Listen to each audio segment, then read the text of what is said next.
কেমন আছো বন্ধুরা? আশা করি ভালো আছো, সুস্থ আছো। আমি কবিতা, হানি কিচেন বাই কবিতাতে তোমাদের সকলকে স্বাগত জানাই।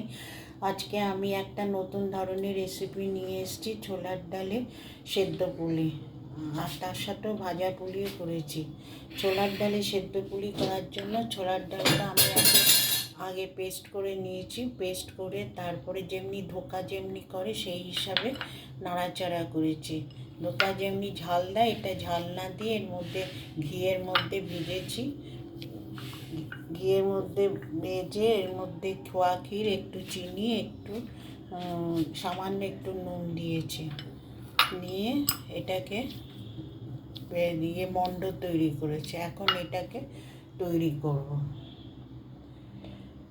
পিঠের আকারে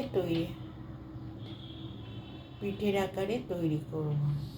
এখানে নিয়েছি নারকেলের পুর, ক্ষীর দেওয়া নারকেল পুর। এটা হচ্ছে খেজুর গুড়, এর সাথে ভালো লাগবে খেজুর গুড় দিলে। এখন তৈরি করব। এই গোল্লা করেছি, এটা এর মধ্যে ক্ষীর দেবো, এই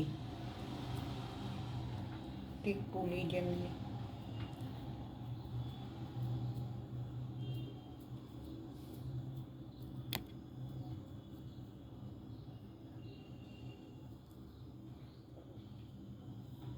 এইভাবে সব কটা করব।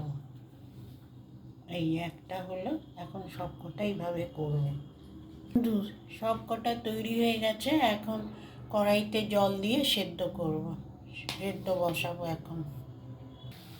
এখন জলটা ফুটছে। এখন এইটার উপরে তেল মাখিয়ে, তেল ব্রাশ করে আমি এটা দেবো।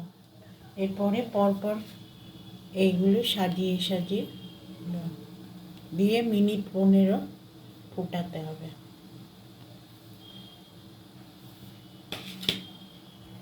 এটা সাজিয়ে এর উপরে ঢাকা দেবো, দিয়ে 15 পরে এটা নামিয়ে দেবো।